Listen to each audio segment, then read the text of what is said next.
Hey everybody, it's Amanda here at Spineless Books, your one-stop shop for all things audiobook. And today I'm here with my top 10 of 2024. Let's get into it.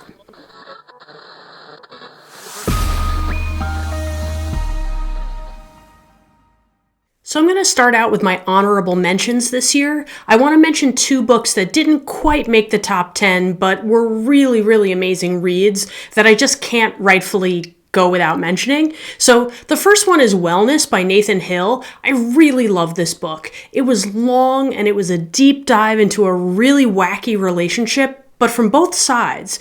What I really appreciated also about this book, in addition to Nathan Hill's excellent writing, was Ari Fliakos, the narrator. This was my first time listening to him, and I was really smitten with him, and he quickly became one of my favorite narrators. So shout out to Wellness, Nathan Hill, and Ari Fliakos. Close to the top 10, but not quite.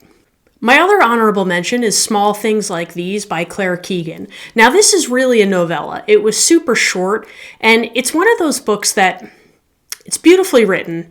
It's really amazing. And as I was listening to it, I just kind of felt like, all right, yep, cool, I'm into this. This is great. But the more time has passed, the more I've thought about it. And I think that's the mark of a really impactful book.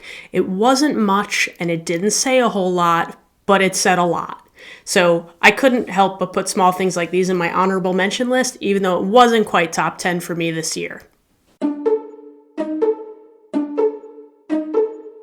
In the number 10 spot is Solito, a memoir by Javier Zamora. Now, this one's an interesting one for me that it made the top 10, because here's the truth.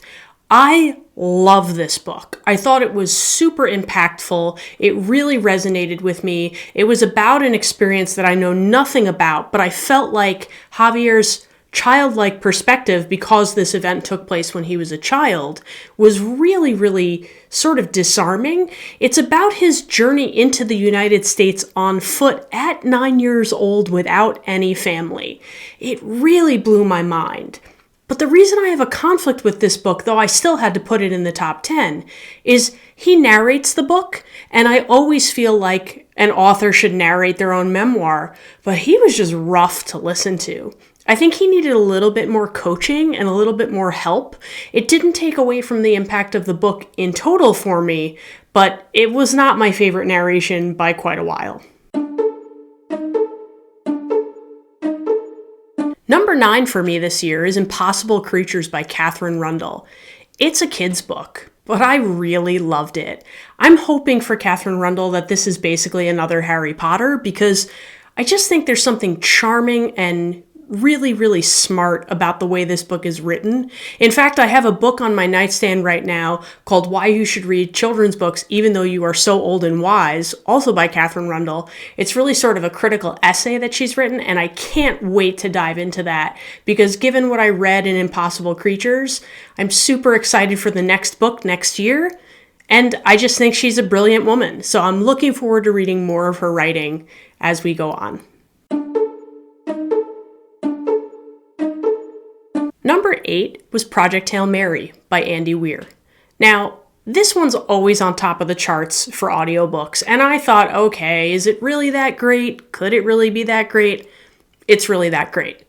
It's a really interesting story about a man who is sent in a sort of earth-saving mission to space. He's by himself, and as the book goes back and forth between present day and flashbacks, you learn why he's in this situation, how he got in this situation, and then you understand why he decides to do what he does. It's riveting. There was not a slow moment in the book. And the narration, Ray Porter, unbelievable. He just nailed this book so aggressively, and I couldn't put it down. I couldn't stop listening, and I was thrilled the entire time. In the 7th spot for me this year is Martyr by Kaveh Akbar. Now, I kind of didn't think I was going to put this book on the top 10 list. I read it really recently, and I don't know. I kind of felt as I was reading it like, I don't really know if I love this story, but I do love the writing, and the writing is keeping me interested. But then the more time went by, sort of like Small Things Like These, I just kept thinking about this book.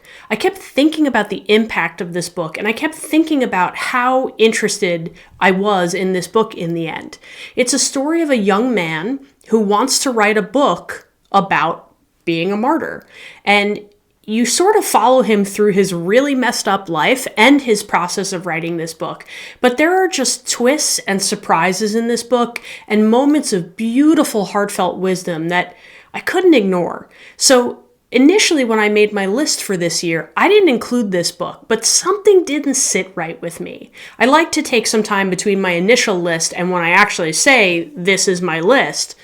And this is the one that I just felt wrong leaving off. So I thought about where it would fit in the pile and not worrying about what I would bump off. And then really quickly, it became clear where it belonged in the order. So it lands at number 7 this year. Book number 6 is Tress of the Emerald Sea by Brandon Sanderson. I've never read Brandon Sanderson before, but this was the opening of Pandora's box for me. I loved his writing, and I know Tress of the Emerald Sea is not like all of the books that he writes, but it was such a great introduction, and I was so excited by it that I know I'll be returning to this author. It's an adventure story, it's a coming-of-age book, and it's just charming and funny and witty, but Brandon Sanderson's world building, man, he throws you in it right away, but he makes it so clear and easy to follow that it was really impressive. So I really love this one, and I know it's the first of many for me with Brandon Sanderson. Book number 5 for me this year is James by Percival Everett. Now, this book was really a long journey for me. I started by reading The Adventures of Tom Sawyer, and then I read The Adventures of Huckleberry Finn, which I had read in high school, but I really didn't remember very well.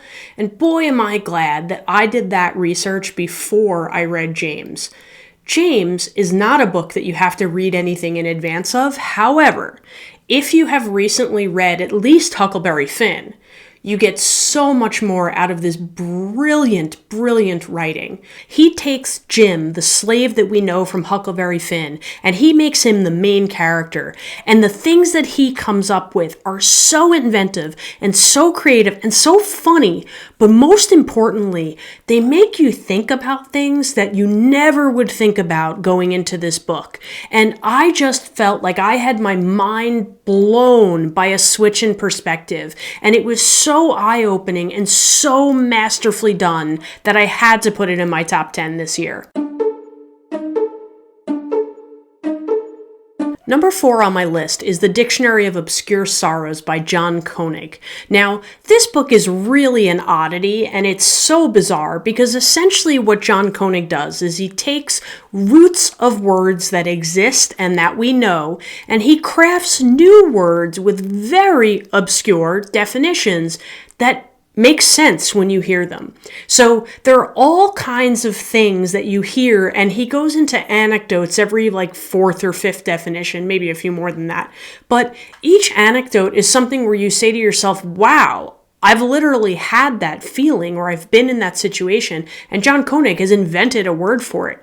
Now, do I remember a whole lot of them off the top of my head? No. Is it a little bit like reading the dictionary? Yes. But it was the most beautiful, moving, and outstanding dictionary I've ever come across in my life, and it is one that I immediately wanted a copy of, and I purchased it, and I will definitely be rereading it, re-listening to it, and searching it on the regular, as I have been ever since I first encountered it earlier this year. Now, number 3 is Frozen River by Ariel Lawhon. Now, I can't say that I would tell you that I think I'm a historical fiction fan, at least not prior to this year. But something's beginning to shift, and I'm beginning to find that historical fiction may not be a genre that attracts me right away, but boy, am I into it. And this book is by far the best historical fiction I have ever read. It is an action-packed thriller about a midwife. Now, if you told me that this book was about a midwife and it was a thriller, I'd be like, yeah, okay, But it is, and it's really outstanding. It was the best book as far as keeping me on the edge of my seat. Even though it's billed as historical fiction, it's better than any thriller that I read all year, and I thought it was outstanding. Now, it's historical fiction, but it is based on a real woman, so really this was sort of the best of both worlds. The author took basically a true story of a woman and then extrapolated what she thought it would have been like to be in that time and be in the situation that this woman was in. So I'm really impressed with this one. I've recommended it to literally everyone I know, and I've asked maybe all of my book clubs to read it at some point. So I really think this one is a winner, and I see it all over the place on people's top lists for historical fiction this year. So this is an author I will definitely be revisiting, and I really feel like she is the proof for me that this genre is in fact something that I love, even though maybe my gut reaction is that it's not my favorite. This was my top 3 for sure.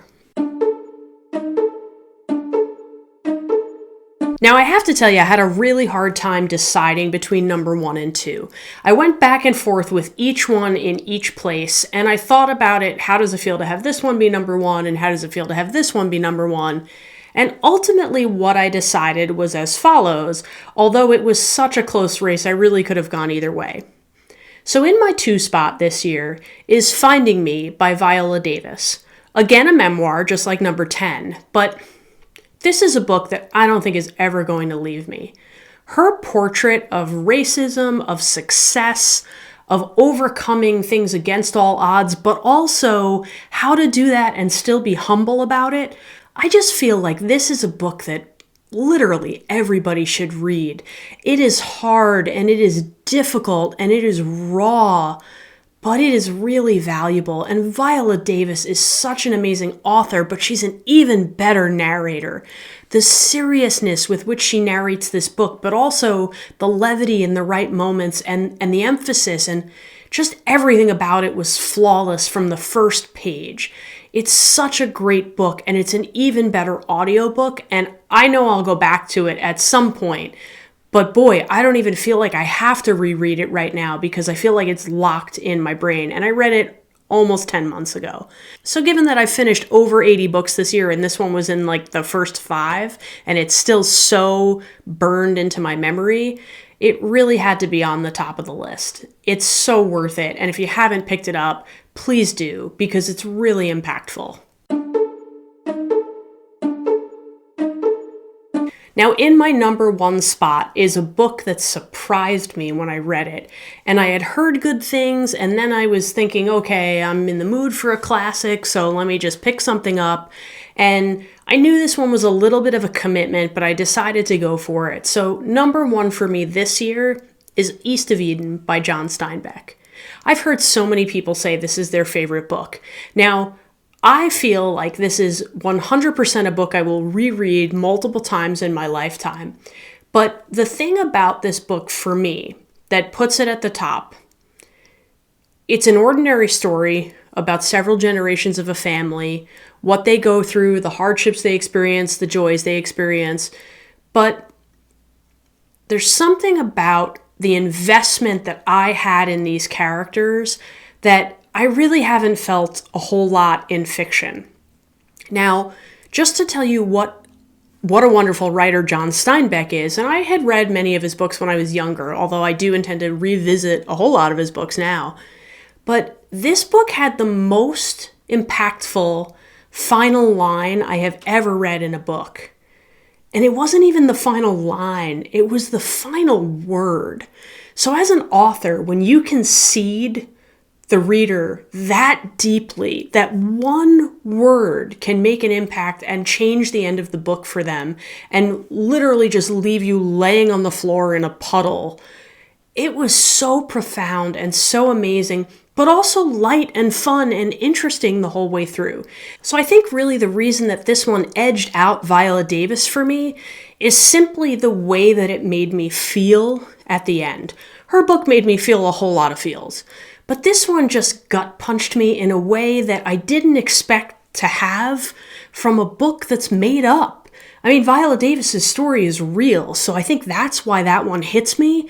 But the fact that somebody invented this and came up with it, and John Steinbeck crafted this whole experience for me as a reader, just blew my mind. And it was for sure my number one book of 2024. What was your number one book? Let me know in the comments. I'd love to hear from you, and I'd love to know if there's something that didn't make my top list that you think would make it for 2025. See you next time, and Happy New Year!